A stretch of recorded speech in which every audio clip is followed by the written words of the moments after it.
My son. Hi. Hi, my son. Hi. Come on.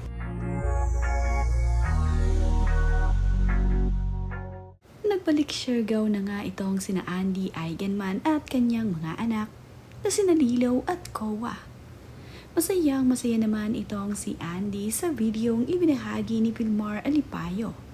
Lalong-lalo na nga ang kanyang anak na si Kowa na talaga namang nangunguna pa sa pagsalubong dito sa kanyang Papa Vilmar.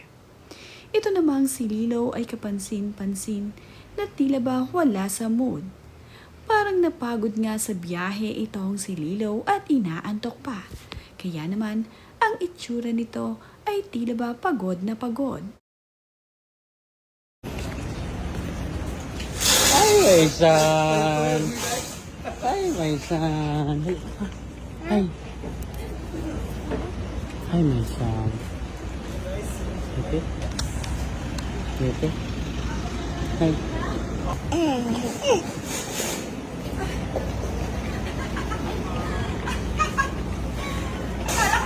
Woman. Woman. Masaya nga itong si Vilmar Alipayo at sa wakas nga ay muli na niyang makakasama ang kanyang mga anak na sina Lilaw at Kowa. Pagpasok naman nga sa sasakyan nitong si Lilaw ay agad siyang pumunta at lumapit sa kanyang Papa Vilmar. Mayroon nga itong gustong sabihin sa kanyang papa. Natutuwa naman din ito na ngayon ay magkasama na silang muli dito sa Siargao.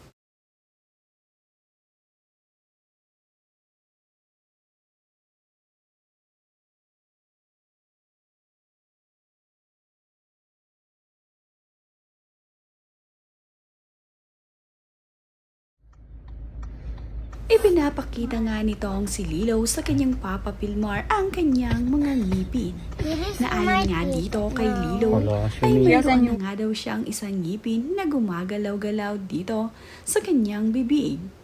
Ibig sabihin nga nito ay tila nga ba matatanggal na ang isang ngipin ni Lilaw.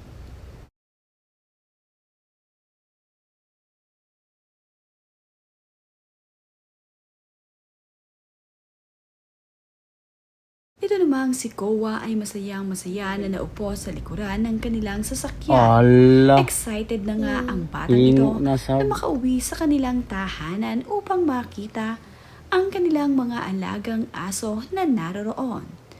Mahilig kasi itong si Kowa sa kanilang alagang aso. Kaya naman, excited na itong makauwi sa kanilang bahay.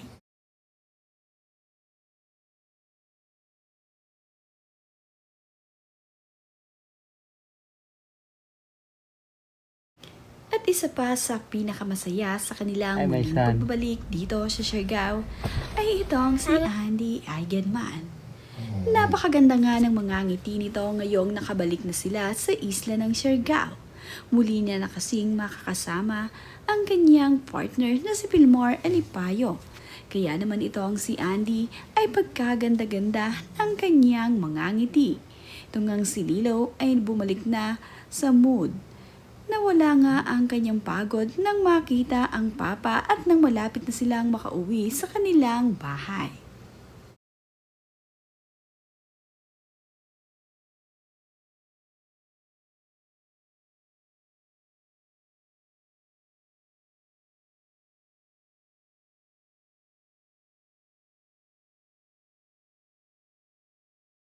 Habang nasa sakyan nga itong sina Andy, Vilmar, Lilaw at Kowa, ay bumalik na ang sigla nitong si Lilaw at mukhang nakarecover na nga sa kanilang biyahe. Gusto lamang pala nitong ma-recharge at makita ang kanyang Papa Vilmar. Maganda na nga ang mga ngiti nitong si Lilaw. Ngayong kasama na niya ang kanyang Papa Vilmar at sabay-sabay na nga silang uuwi sa kanilang munting tahanan.